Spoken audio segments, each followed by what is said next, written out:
안녕하세요 여러분들. 이번 시간은 7주차입니다. 이번 시간 이후에 다음 주 4월 23일 금요일이죠. 4월 23일 금요일 오후 4시부터 중간고사가 있을 예정이고요. 중간고사는 지금 시험 문제를 출제 중에 있고요. 일단 우리가 수업한 거 위주로 해서 관련된 내용이 나오니까 시험을 잘 봐주시면 될 것 같고, 시험 요령을 우리가 온라인으로 보게 될 텐데 혹시 모르는 사람이 있다면 문의를 주면 좋을 것 같습니다.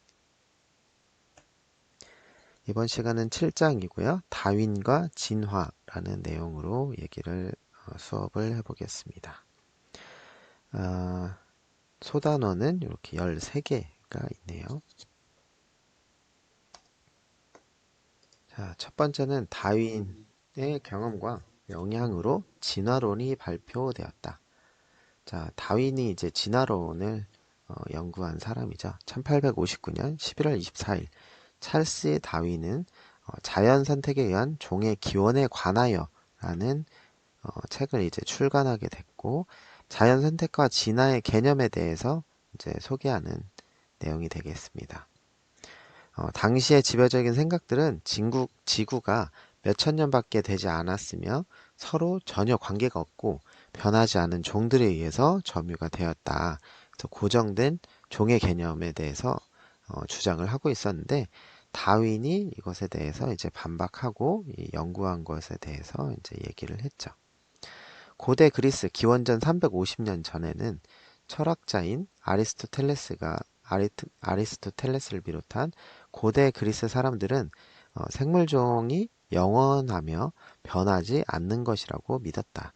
그리고 중세시대 400에서 1400년에서는 1000년 이상에 걸쳐서 유대 그리스도파 학자들은 성경을 문자 그대로 해석하고 믿었기 때문에 지구가 약 5천년 전에 생성됐으며 모든 생명체는 그것이 원래 창조되었던 그대로 유지된 것이라고 알고 있었고 가르쳤다. 그리고 화석들 1700년대에는 화석들의 발견들은 지구가 이전의 가르침들보다 훨씬 오래되었음을 제시했고, 이전의 생물들이 현재 지구상에 존재하는 생물들과 관련은 있지만 다름을 보여주고 있었습니다. 과학자들은 화석들이 현재 생물들의 조상 형태로서 멸종된 생물들을 보여주는 것이라고 생각하기에 이르렀다고 합니다. 그리고 라마르크 1800년대 라마르크 생물이 그들의 환경에서 계속 생존할 수 있도록 하는 신체적 변화들을 통해 진화한다는 주장을 최초로 제시했던 사람이었습니다. 그리고 다윈이 1809년에 영국의 슈르즈버리에서 출생을 했고, 어린 시절부터 자연과학자로의 열망이 컸다고 합니다. 지질학자였던 라이엘이 1830년에 지질학 원리를 출간하고, 지구가 매우 오래되었으며 침식과 지진 같은 느리고 축적되는 과정에 의해 점차 변화한다고 주장을 하였습니다. 자, 그리고 다이앤의 교육이 1825년에서 31년에 의학교에 진학했었던 목사가 되기 위해 결국 캠브리지 대학에 등록해서 학사학위를 받고 졸업을 했다고 합니다. 그리고 비그리오 여행 1831년에서 36년 22세 다윈은 자연과학자로서의 자리를 받아들여서 비그로 20 비그로 여행 22세의 다윈은 승선과학자로서의 자리를 받아들여서 비그로에 올라 어, 전 세계를 둘러보는 여행을 시작했다고 합니다. 화석들과 현대의 동식물 시료들을 수집하고 수집했다고 하는데, 남미 해안 서쪽에 있는 갈라파고스 군도의 생물 다양성에 대해서 연구를 했고, 이것에 대해서 감동을 많이 받았다고 합니다. 갈라파고스 지방의 이자벨 섬에 사는 코끼리 거북, 그리고 군도 출신의 해양 이구아나 등 이런 여러 가지 생물에 대해서 연구를 많이 했다고 하네요. 여행이 끝날 때쯤 다윈은 지구와 생물들이 매우 오래됐으며 지속적으로 변화된다는 확신을 가지게 되었고, 그는 책을 읽고 그의 시료들을 분석하면서 동료들과 토론하고 수십 년간 이런 연구를 하면서 보냈다고 합니다. 그리고 월레스, 1850년대 중반 다윈의 동료인 월레스는 자연 선택에 관한 자신의 생각을 발전시켜서 발표를 계획했다고 합니다. 이에 자극받은 다윈도 자신의 연구 결과를 발표를 했다고 합니다. 자, 그래서 종의 기원 1859년에 발표를 했고, 자연 선택에 관한 강력하고 논리적인 주장을 제시했다고 합니다. 자, 그래서 당시에 과학적, 문화적 변화에 영향을 받기도 했고, 비그로를 타고 떠났던 여행과 후속 연구에 힘입어서 다윈의 종의 기원은 지구상 생명체들에 대한 당시의 통념에 맞서는 생각을 제시했다고 합니다. 자, 두 번째, 불평등한 생식 성공률이 자연 선택을 이끈다. 다윈은 두 가지 개념이 있는데, 진화의 개념은 살아있는 모든 생물은 조상종으로부터 연속되어 온 자손들로부터 각각 그 환경에 적응하도록 도움을 주는 변형들을 축적해 가지고 있다. 그리고 두 번째로는 진화 기구로서의 자연 선택인데, 어떤 형질들을 가진 생물들은 다른 생물들로부터 생존과 생식의 확률이 높아진다. 두 가지 개념을 가지고 있었는데, 자연 선택에 의한 진화인데 왼쪽에 그림을 예로 드러났는데 볼까요? 일단은 과잉 생산될 수 있는 가능성을 가지고 있어요. 여기 이제 얼룩말이 예로 들어져 있는데, 얼룩말이 개체수가 무한정으로 이제 늘어날 수 있는 가능성을 가지고 있고, 이때 이제 과잉으로 이제 개체수가 많아지게 되는 경우가 발생하게 되면 자연적으로 도태되는 아이들이 생기고, 이게 이제 경쟁을 통해서 살아남는 아이들이 생기게 돼요. 그러게 되면 이제 경쟁에서 진 아이들은 이렇게 이제 사자 같은 아이들한테 먹히기도 하게 되죠. 그리고 자연적으로 많이 번식이 되게 되면 한정된 자원에서 또 도태되는 아이들이 생기게 돼요. 왜냐하면 먹을 게 한정적이기 때문에 먹을 걸 못 먹는다던가 하는 아이들은 또 경쟁에서 지게 되죠. 그리고 경쟁에서 이긴 아이들은 자연스럽게 자연적으로 선택을 받게 된다는 것이죠. 자, 그리고 경쟁에서 이긴 아이들은 선택이 된 거죠. 그래서 자연 선택이라고 얘기를 하고 있어요. 이제 똑같이 과잉 생산됐지만 경쟁을 통해서 살아남는 아이들, 그런 아이들이 자연 선택이 되었다. 이제 이렇게 되는 것이고, 그리고 수많은 개체들 중에서 여러 아이들이 이제 있는데, 그 중에 경쟁에서 이긴 아이들은 예를 들면 사자한테 잡히지 않는 빠른 아이들 같은 다양성을 가지는 아이들이 이제 나타나게 되는 것이죠. 빠른 아이들도 있고 느린 아이들도 있기 때문에 이런 다양성 속에서 이제 또 선택이 되는 것이다. 자, 그리고 이렇게 이제 빠른 달리기를 잘하는 얼룩말이 있다면, 이 얼룩말은 그 개체가 또 자식을 낳게 되면 빨리 달릴 수 있는 아이를 또 낳을 가능성이 높아지죠. 그게 이제 유전된다는 것인데, 이런 것들이 점점점 진화가 되는 것이죠. 그러니까 빠른 아이가 사자한테 잡혀먹지 않기 위해서 또 빠른 아이의 새끼를 낳고, 그 아이가 또 더 진화된 아이를 낳게 되는 것. 이게 자연스러운 진화가 된다. 진화로 이어지는 것이다. 이게 이제 자연 선택에 대한 이론을 얘기를 한 거예요. 자, 종의 기원에서 다윈은 단순한 관찰과 분명한 결론들에 근거한 자연 선택 이론을 제시를 했습니다. 자, 작동 중인 진화의 예를 볼까요? 진화는 우리 생활에 직접적으로 관련된 방식으로 이 세상을 지속적으로 만들어가고 있습니다. 이번에는 사람 몸속에 있는 세균이 예로 나와 있어요. 자, 다양성을 가진 개체군. 이 세균들 집단의 구성원들은 항생제에 대한 감수성이 모두 다르다. 일부 세균들은 항생제에 더 잘 견딜 수 있는 무작위 돌연변이를 가진다. 그래서 세균들이 우리 몸에 굉장히 많이 이렇게 있는데, 항생제에 의해서 대부분 세균들은 죽게 되죠. 내 항생제의 저항성을 부여하는 돌연변이를 가진 세균이 이렇게 한 마리가 있게 되면 어, 항생제가 가해졌을 때 환경에 변화가 생기게 되죠. 그러면 이 항생제에 적응을 할 수 있는 세균이 사는 환경이 변화가 되는 거예요. 그래서 바람직하지 못한 형질들을 가진 개체들은 제거가 되는 거죠. 항생제의 내성을 가지지 못한 애들은 제거가 되고 여기에서 이제 살아남는 아이들이 생기게 돼요. 그러면 생존 개체들이 증식하게 되는 것이죠. 다시 살아남은 아이들이. 이것도 자연 선택이 된 아이들, 강에서 살아남는 아이들이 된 거죠. 어떤 개체들은 다른 것들보다 증식할 가능성이 더 높고 저항성 유전자의 유전은 이 형질이 자손들에게 계속 전달될 수 있도록 하는 것이죠. 세균도 자기가 번식될 때 항생제에 의해서 살아남는 아이들은 다음 세대가 갔을 때 또 저항성을 가지는 자기의 개체를 증식시키게 되는 것이죠. 그러면서 오랜 시간에 걸친 개체군의 변화를 통해서 항생제의 내성을 가진 세균들이 이렇게 번식하게 되는 것이죠. 그러면 우리가 다른 약을 또 다른 항생제를 통해서 이런 균들을 제거하지 않으면 기존에 사용했던 항생제들이 이제 효과가 없는 거죠. 우리가 매년 감기 주사를 맞는 것처럼 감기가 우리가 주사를 한 번 맞았다고 해서 감기를 막을 수 없죠. 그것처럼 우리가 백신을 계속 맞는 것도 그 개체가 계속 자기를 강한 어떻게 보면 이제 진화를 시키는 거죠. 항생제에 백신에 이제 효과가 없도록 자기를 진화시키기 때문에 사람들도 그거에 맞춰서 계속 약을 개발하고 있는 거죠.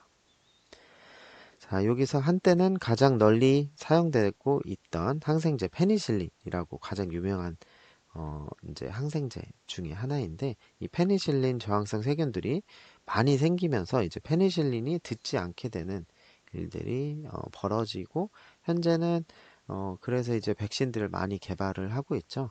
지금 코로나 바이러스도 마찬가지로 우리가 백신을 맞고 있지만 이 코로나가 계속 변종이 생기잖아요.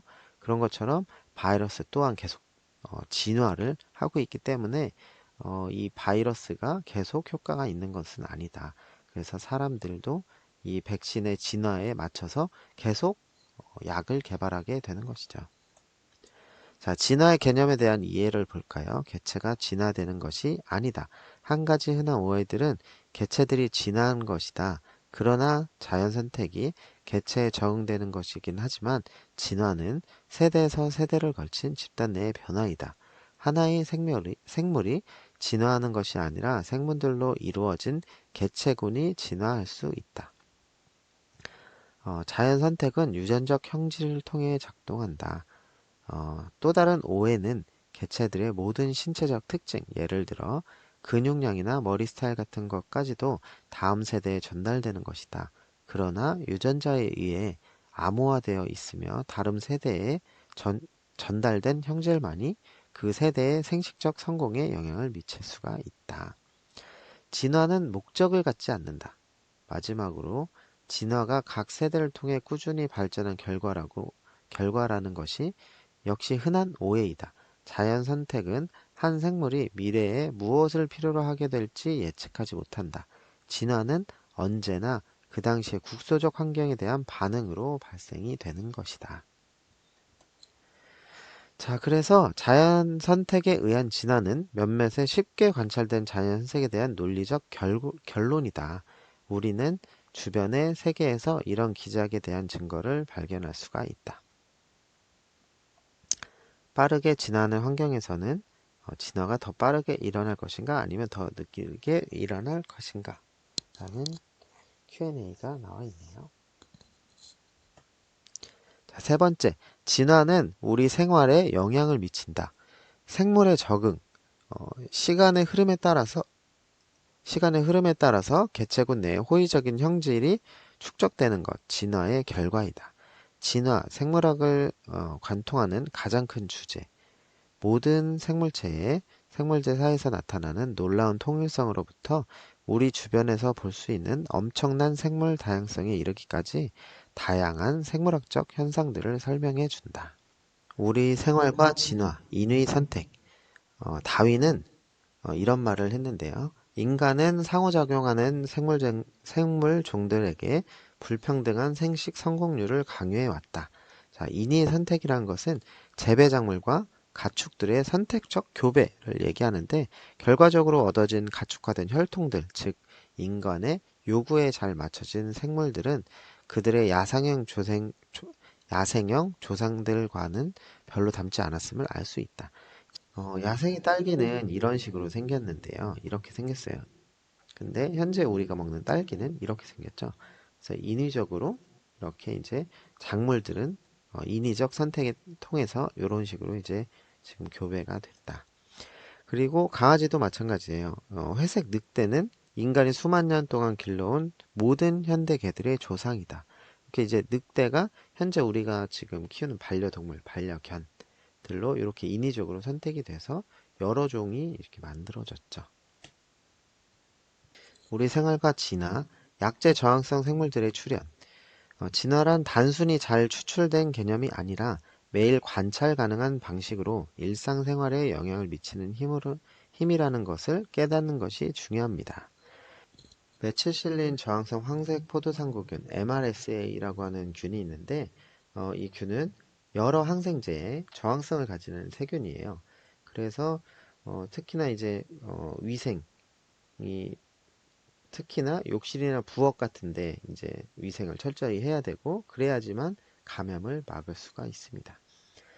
우리가 말라리아를 없애기 위해서 뭐 살충제 같은 것들을 또 많이 개발을 했는데 이런 살충 성분들 때문에 저항성을 가지는 모기들도 많이 생기게 되었죠. 자, 진화의 증거, 생물의 다양성과 통일성, 모든 생물들은 공통의 세포적 분자적 기초를 가진다. 오랜 시간에 걸쳐 변화를 축적한 공통조상의 후손들은 통일성과 다양성 모두를 가진다. 그림에서 보는 것처럼 다양한 식물들도 있고 동물들도 있는데 이 식물세포와 동물세포들을 이렇게 보면 뭐 공통적인 성분들 그리고 DNA를 가지고 있어요. 이것들은 공통된 조성에서 기원됐다는 것을 증명하는 것이죠. 도처에서 진화가 작용하고 있음을 보여주는 사례를 목격할 수 있는데 길들여지는 애완동물 그리고 인위 선택을 통해 생산되는 식량들 그리고 질병 유발 생물들에 대한 자연 선택의 효과들 이런 것들이 되겠고요. 진화는 지구상에서 생명의 통일성과 다양성 모두를 설명할 수 있다. 자, 네 번째, 화석 기록은 중요한 진화적 증거들을 제공한다. 진화적 이론을 지지하는 가장 잘 알려져 있고 관찰하기 쉬운 증거들이다. 화석 기록은 수백만 년 전에 걸쳐 쌓인 퇴적물들이 바위층을 형성할 때 특정 시기에 죽은 생물들의 화석을 포함하게 된 것이다. 아래에 더 아래 묻힌 것일수록 더 오래된 것이고 표면에 가까운 것일수록 최근의 것이다. 자, 이렇게 이제 오래된 층에 쌓일수록 더 오래된 것들이다. 이런 것들을 알 수 있고요.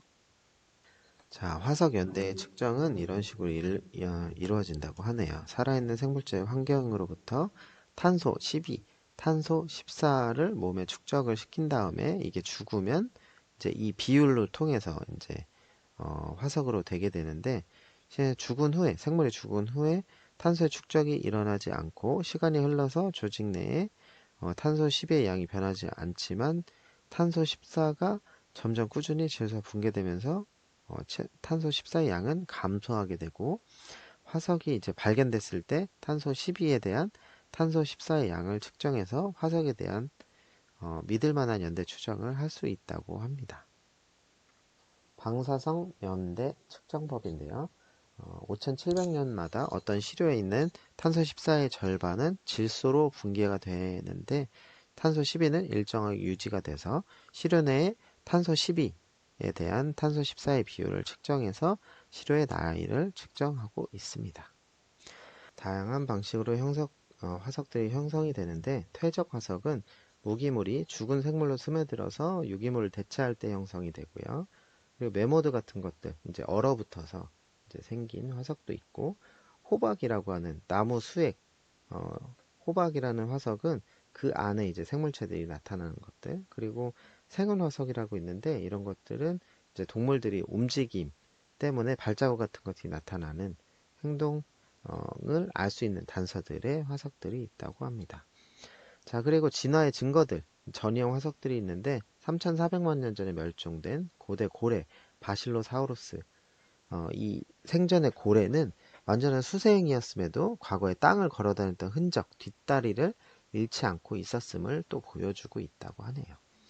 자, 그래서 화석은 여러 가지 방법으로 형성이 되고 방사성 연대 측정은 화석의 나이를 결정할 때 사용되고 있습니다. 화석은 출현 지층과 전이 형태의 생물을 통해 진화의 증거를 제공해 주고 있습니다. 다섯 번째, 자연계의 진화적 증거임인데요. 자연계의 진화적 증거인데요. 생물종의 지리적 분포에 대한 연구, 지구상의 생물 진화에 대한 많은 증거들을 제공하고 있는데, 오른쪽 그림은 호주의 유대류 분포에 대해서 예로 나와 있어요. 자, 1억 년 전에는 이렇게 지구가 이렇게 하나의 땅으로 연결이 다 되어 있었는데 5천만 년 전을 보면 이렇게 오스트레일리아가 새로 형성이 되고 있고, 이때 유대류라는 동물들, 포유들이 살았다고 해요.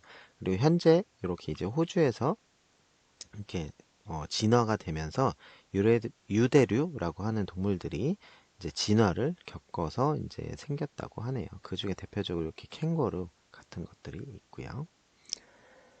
자, 비교해부학은 현대 생물들의 신체 구조를 비교할 수 있는 학문들이고, 박쥐의 날개, 돌고래의 지느러미, 사람의 팔이 나와 있는데요. 앞다리들 사이의 유사성은 그들의 공통조상으로부터 시작된 공통의 진화를 반영한다는 가정에 힘을 실어주고 있다. 자, 비교 발생학. 인간과 닭의 배학은 둘 다 꼬리와 인두낭을 가지는 시기를 가지고 있는데요. 배아를 비교해보면 우리가 공통된 진화적 과거를 가졌다는 것을 또 알 수가 있게 되죠. 자, 그리고 생물정보학. 컴퓨터화된 도구들이 생물학적 비교를 위해 사용되는 분야이고, 서로 다른 생물에서 얻은 DNA와 단백질의 서열을 서로 비교함으로써 과학자들은 그들의 공통적 진화사에 대한 통찰을 얻을 수가 있다. 서로 다른 두 종류의 DNA와 단백질 서열들이 매우 일치한다면 그 두 종류의 최근의 공통조상을 가질 것이다. 자, 여기 보면은 이제 영장류, 이제 침팬치 같은 것도 있고, 인간, 고릴라, 구색이 이제 원숭이가 있는데, 이제 DNA 서열을 비교해 보면 침팬치와 인간은 서열이 굉장히 비슷해요. 자, 그래서 침팬치와 인간은 공통된 조상을 가질 것이라고 이제 예상을 하는 것이죠. 자연계에는 종의 분포, 해부학적 구조물의 비교, DNA와 단백질 서열의 비교 등과 같이 관찰 가능한 진화적 증거가 풍부히 존재하고 있다. 개체구는 진화의 단위이다. 1859년 다윈이 종의 기원을 출간했을 때 당시 형질의 유전이 어떻게 일어나는 것인지에 대해서는 알지 못했습니다. 1900년대 중반에 이르러서 생물학자들이 유전학에 대해 알려진 것과 진화에 대해 알려진 것을 연결하기 시작을 했고, 이런 융합에 의해서 이제 진화는 오랜 시대에 걸쳐 DNA와 유전자들의 변화에 따른 것이라고 이해를 하고 있는 것입니다. 자, 개체군. 같은 시기에 같은 장소에 사는 동일 종의 개체들로 이루어진 집단을 개체군이라고 하죠. 자, 진화는 오랜 시간을 걸쳐 개체군들 내에서의 변화이다. 개체군의 구성원들은 서로 생식이 가능하며 다른 집단의 구성원들보다 서로 더 밀접하게 연관되어 있는 경향이 있고, 개체군은 진화할수록 가장 작은 단위이다.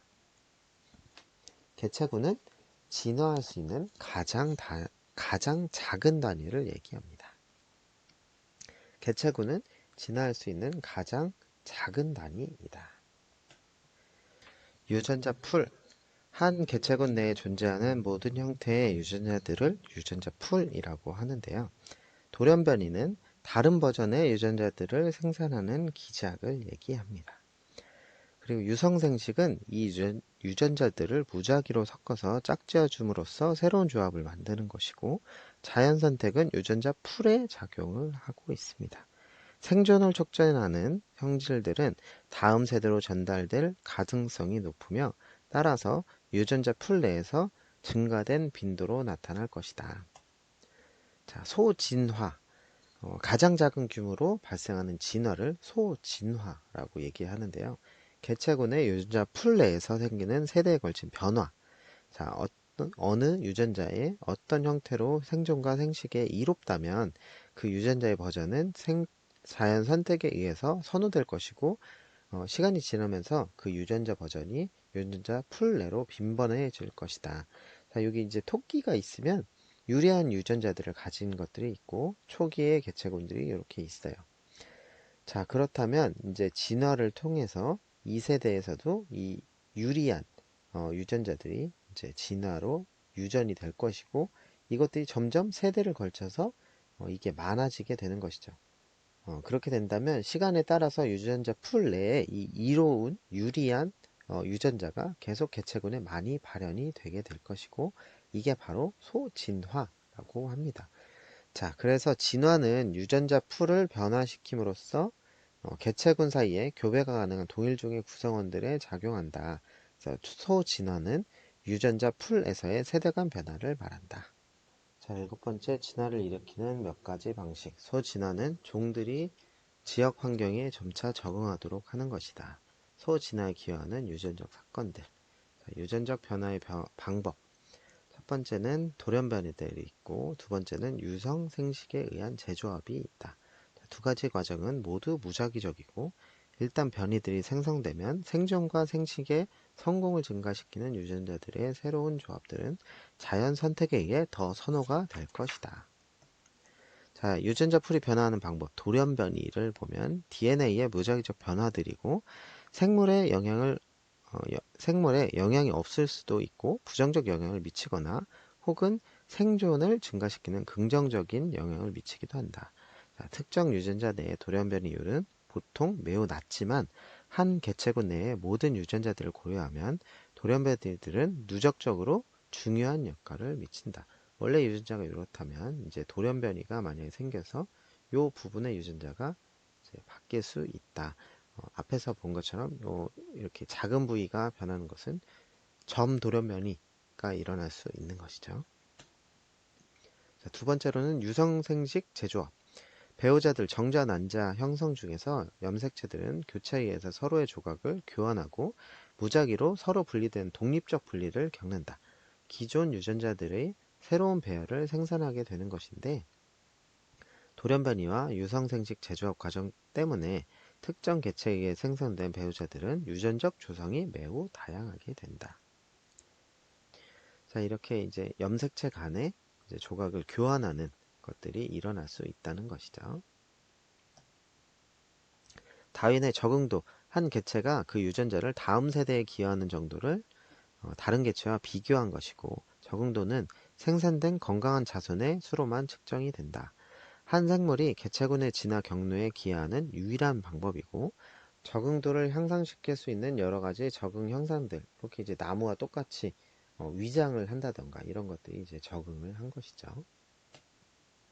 진화의 기구, 유전적 부동, 우연히 유전자 풀이 변화하는 것인데 큰 개체군 내에서 몇몇 개체들의 사망이나 이동은 거의 영향을 미치지 않으나 만약 개체군이 작거나 고립되어 있다면 무작위적 변화가 유전자 풀에 심각한 영향을 미칠 수가 있다. 자, 유전적 부동의 예로서 병목 효과와 창시자 효과라는 게 있는데요. 작은 생존 개체들은 그들이 유래한 집단인 더 큰 개체군과는 유전자 풀이 같지 않을 가능성이 매우 높다.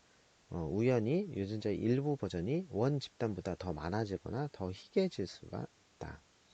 자연재해로 개체군 수가 매우 극단적으로 감소할 수가 있고 개체군 크기 감소 때문에 생기는 유전자 풀의 변화는 병목 효과라고 한다. 그리고 몇몇 개체들이 아직 점유되지 않은 섬처럼 새롭거나 고립된 서식지를 몇몇의 개체들이 아직 점유되지 않은 섬처럼 새롭거나 고립된 서식지를 발견했고 이것들이 작은 개체들이 안정화되면서 유전자 풀 내에 변화가 생긴다면 이것들은 창시자 효과라고 한다.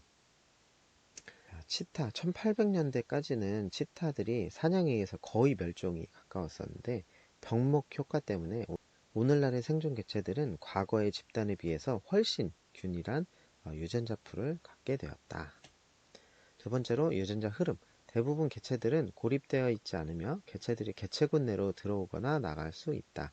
유전자들은 교환됨으로써 유전자들을 교환함으로써 독립된 개체들을 유전적으로 비슷하게 만든다. 현대화의 진행인데 현재 개체들은 훨씬 유전적으로 균일해졌고, 그리고 식물들 사이에서는 떠돌아다니는 화분들이 고립된 개체들 사이에서 유전자를 전달할 수도 있으므로 시간이 지나면 유전적으로 더 비슷해지기도 한다. 성선택. 어떤 개체들이 짝짓기에 더 매력적일 수 있어서 더 많은 자손을 남기게 되는 것이고, 일종의 이것도 자연적인 선택이다. 여러 수컷들이 화려한 모양의 성선택을 증가시키기 위한 유전적 전략을 가지고, 이렇게 극락조 그 수컷은 자기가 이제 자손을 많이 남기게 하기 위해서 이런 장식물들 예쁘게 해서 유전적으로 이런 것들이 계속 기여하게 되었다. 이런 것들을 나타낼 수 있습니다. 자, 돌연변이, 유성생식에 제조업, 유전적 부동, 유전자 흐름, 병목 현상, 창시자 효과, 그리고 성선택 등은 다양한 방식에 의해서 세대를 거치면서 유전자 풀의 변화가 생긴다.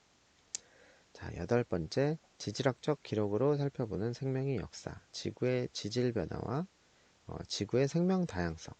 자, 지구의 역사는 4가지 광범위한 대로 나눌 수가 있다고 하는데요. 성캄브리아대, 고생대, 중생대, 신생대 이렇게 나눌 수 있다고 합니다. 성캄브리아대는 46억 년 전부터 5억 4천만 년 전, 이렇게 나누는데 46억 년 전에는 지구가 형성되었고, 35억 년 전에 이제 원핵 생물 화석들이 나타나게 되었고요. 18억 년 전에는 진핵세포 화석이 나타났다고 합니다. 그리고 그 다음으로 이제 고생대가 있는데, 삼엽충 같은 화석들이 발견되는 시대였고요. 자, 이제 고생대를 보면, 고생대는 해양 생물들, 그리고 식물들, 그리고 동물들의 육상 이동, 그리고 지구상의 모든 생물들이 이제 멸종되는 시기였다. 이렇게 보면 될 것 같고, 중생대는 2억 5천만 년에서 6,600만 년 전까지 최초에 이제 공룡이 나타났고, 현화 식물들이 육지를 점령하기 시작했다.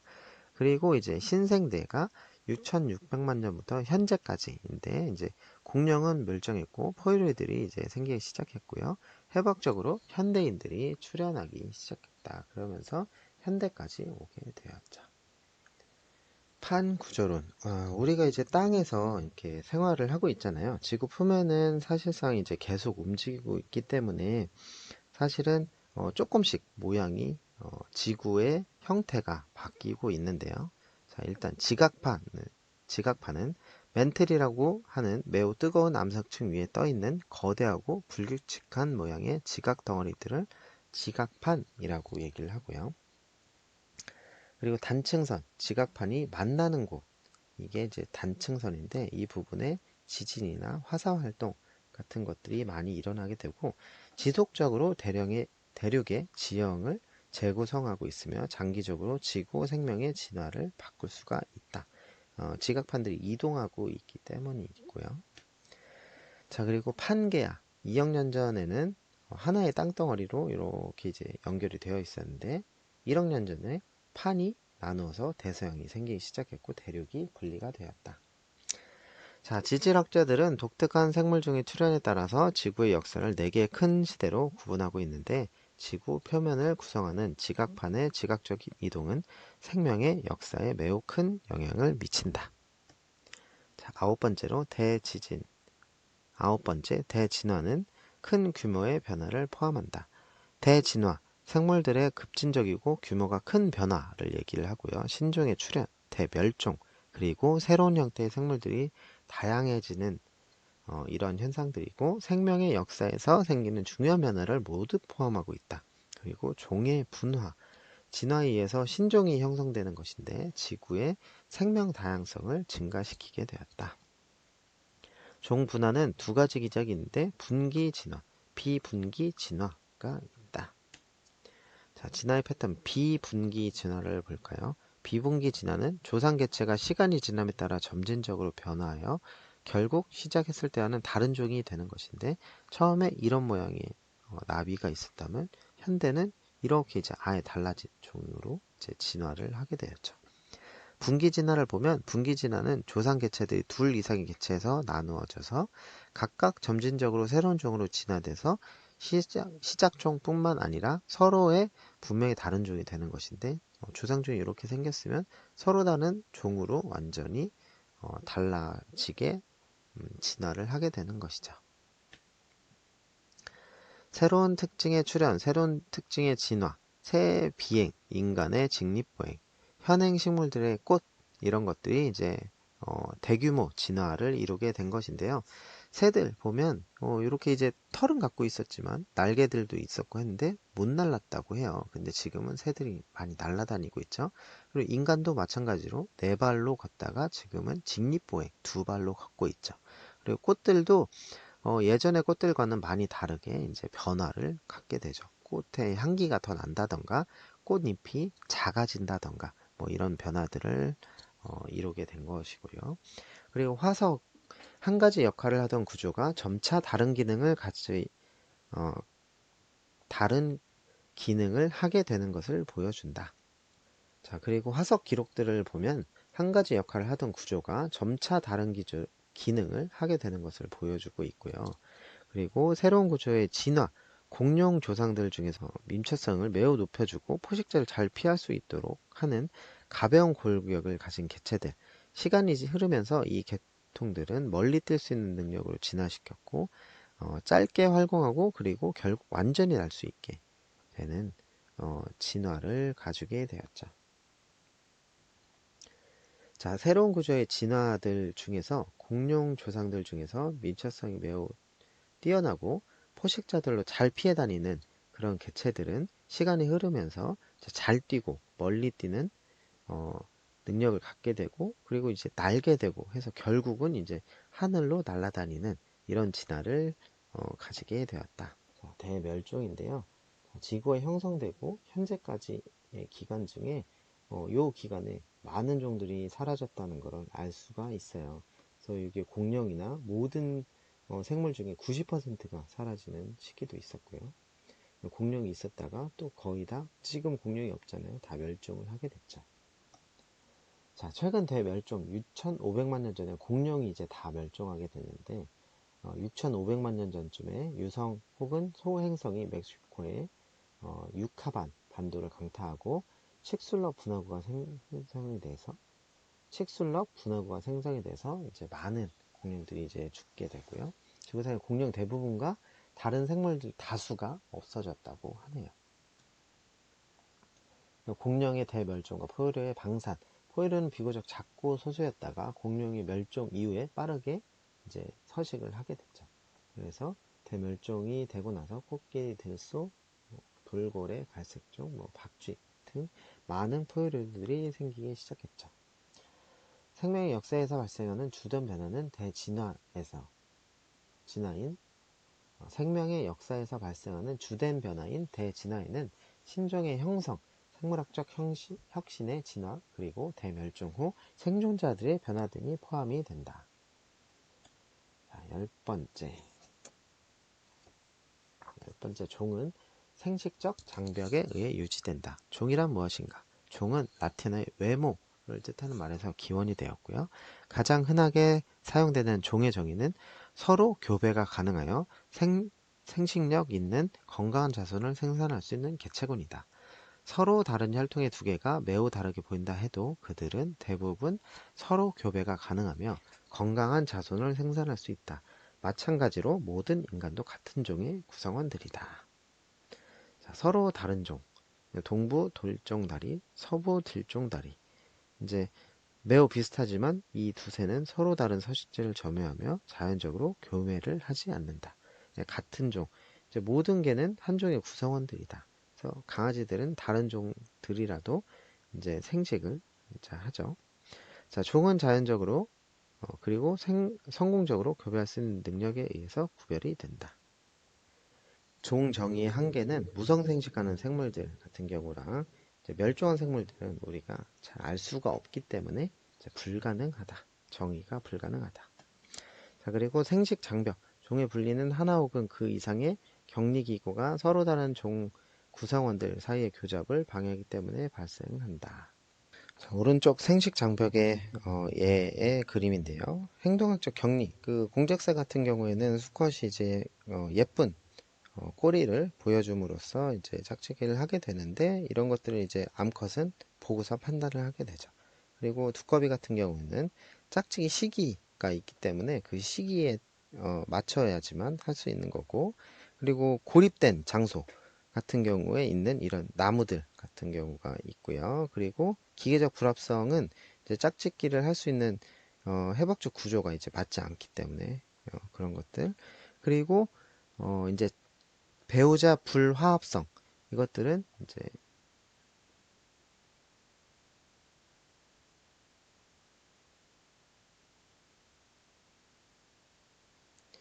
배우자 불화합성은 이제 배우자, 그러니까 다른 종일 경우에 이제 되지 않는 것. 잡종 약세는 말하고 당나귀가 이제 새끼를 낳으면 노새라는 게 나오는데, 노새는 불임이거든요. 그렇기 때문에 이런 생식 장벽이 생기게 된다.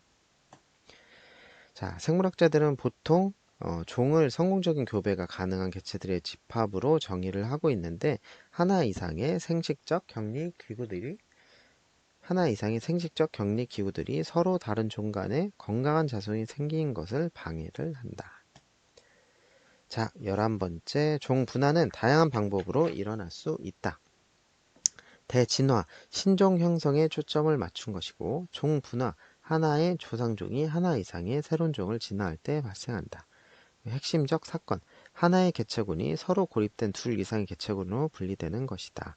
자, 분리된 개체군은 독특한 선택을 하게 되는데, 각 환경 내에서 적용하는 자연 선택을 받으며 따라서 자신만의 진화 경로를 따른다. 결국에 다시 만나서 교잡할 수 없는 개체군이 생기게 되고, 그들은 이제 분리된 종이 되는 것이죠. 자, 신종 현상의 모형을 보면 점진적 모형. 오랜 기간에 걸쳐 느리고 점진적으로 변화하여 한 종이 그 환경에 대한 소소한 적용들을 점차 획득하게 된다. 점진적 모형이 진화가 완전한 직선형으로 진행되고 되었음을 의미하는 것은 아니다. 연속된 종들이 종종 서로 공존하거나 겹친다. 자, 이렇게 현대의 말은 에오히푸스라고 하는 조상으로부터 이제 진화가 돼서 현대의 말까지 진화가 된 것이죠. 자, 다음은 단속 평형인데요. 화석 기록에서는 많은 종들이 갑자기 나타났다가 변화 없이 지속되다 갑자기 사라진다. 그래서 변화 없이 정체되어 있던 기간이 때때로 나타나는 종 분화에 의해 갑자기 끊어지는 것을 설명하는 말이다. 단속 평형으로 잘 알려진 5억 3천만 년 전의 캄브리아기 대폭발. 이 기간에 많은 종들이 새로운 동물 종들이 비교적 빠르게 진화했다. 라고. 이 기간에는 매우 많은 새로운 종들이 비교적으로 빠르게 진화했다고 하네요. 자, 이소적 종분화와 동소적 종분화. 이소적 종분화는 물리적 장벽, 어, 이소적 종분화는 물리적 장벽이 개체군을 서로 고립시켜서 서로 다른 종이 되게 되는 것이고, 동소적 종분화는 지리적 격리 없이 같은 장소 내에서 한 조상종에 발생하는 종분화이다. 큰 규모의 유전적 변화 때문에 갑작스럽게 발생할 수 있다. 자, 그랜드 캐년이 형성되기 전에 이 지역에는 한 종의 다람쥐 개체군이 서식을 했었는데요. 600만 년이 지난 후에 보면은 이제 개체군이 다람쥐가 살게 됐어요. 이거는 이소적 종분화인 거죠. 물리적 장벽이 생기면서 종이 이제 두 개로 이제 생기게 된 것이죠. 자, 그리고 밀이 있는데, 에머밀, 그리고 야생밀이 있는데, 8,000년 전에 종간 잡종화가 생겨서, 그래서 현대 빵밀이 된 거죠. 그래서 이것은 동소적 종분화, 신종이 예전 종 내에 생긴 것이 되는 예가 되겠죠. 자, 그래서 신종은 오랜 시간 후에 생길 수도 있고 비교적 빠르게 생긴다. 그리고 지리적 고립 후에 생겨나거나 혹은 한 부모종 내에서 생기게 된다. 자, 12번째, 분류학은 생명을 분류하는 것이다. 그래서 종을 정의하고 이름을 붙이고 비슷한 것끼리 묶는 학문을 분류학이라고 한다. 형식화된 명령 체계는 과학자들 간의 의사소통을 쉽게 하고 신종이 발견되었을 때 연구자들이 동종과 인식을 확실히 할 수 있게 해줄 수 있고요. 모든 생물은 영역이라고 불리는 세 가지 큰 그룹 중에 하나로 분류가 된다. 영역에서부터 시작해서 각 생물들이 분류 체계 내로 지정될 수 있는데 이것은 점차 작은 범주들로 이루어진 일련의 체계를 말한다. 이 체계는 종의 이름으로 끝난다. 자, 이렇게 분류 체계에서 보면 진핵 생물이고 그리고 동물이고 그리고 동물 문이 되겠고 척추 동물이 되겠고 포유동물이고 그리고 육식동물이고 고양이과이고 그리고 대형 고양이고 결국에 호랑이 이게 이제 분류 체계가 되겠죠. 3영역 체계는 모든 생물을 3개의 기본 그룹 중 하나로 분류하는 것이다. 자, 진정세균, 고세균, 진핵생물 이렇게 이제 구분할 수 있고 진핵생물 영역은 생물의 개들로 나뉜다. 생물학자들은 일반적으로 3개의 개인 식물계, 진균계, 동물계에 생물학자들은 일반적으로 3개의 개인 식물계, 진균계, 동물계로 나눈다. 식물이나 곰팡이 혹은 동물 중에 어디에도 맞지 않는 모든 진핵생물을 모아서 원생생물로 묶어둔다. 많은 생물들의 정확한 분류는 우리가 생물과 그들의 진화에 대해 알면 알수록 반드시 변하게 될 것이다. 자, 이명법은 주로 이제 학명이라고도 얘기를 하는데요. 여기 앞에 속, 뒤에 종명 이렇게 해서 이명법이라고 하죠. 분류학은 영역에서 종까지의 체계적 시스템으로 생명을 분류하는 것이고 종은 속명과 종명으로 사용하는 이명법에 의해 지칭된다. 자, 마지막으로 13번째 개통수는 진화 역사의 가설을 반영한다. 개통분류학은 생물의 진화적 연관관계에 대한 통찰을 줄 수 있도록 생물을 분류하는 것이고 목적은 분류가 제시된 생물의 진화사를 반영하도록 하는 것이다. 개통수, 진화사를 반영할 수 있는 한 가지 방법이고 연관된 생물들의 진화사에 대한 한 가지 가설이라고 할 수 있다. 개통수의 서로 다른 종들의 상대적 위치는 화석 기록에서의 출현이나 DNA 및 단백질의 분석 같은 여러 가지 증거에 기반을 둔다. 하나의 개통수는 생물 종들 간의 진화적 연관성에 대한 가설을 제시해주고 개통수는 제대로 이룰 줄 알면 종들의 기원에 대한 통찰을 얻을 수 있다. 여기 이제 곰에 대한 개통수가 나와 있는데요. 이거는 이제 한번 보세요. 이렇게 책에 한 페이지로 이렇게 되어 있으니까 이건 한번 보시고 자 분기군이라고 있는데 하나의 조상종과 그 모든 자손을 포함하는 그룹이다. 분기학은 분기군들을 분석하는 것이다. 자 여기 이제 파충류에 대해서 나와 있는데 파충류는 단단한 껍질을 가지는 양막성 알을 낳는 반면에 양서류는 물은 알이 생존하기 위해서 물에 있어야 한다. 파충류는 내 집단을 형성하는 것을 볼 수 있는데 하나의 공통주상계에서 나온 하나의 무리이다. 개구리는 외집단을 보여주며 공통주상에 앞서 다른 것으로부터 분기된 종이다. 이와 같이 분기학적으로 분석해서 이렇게 볼 수가 있는 것이죠.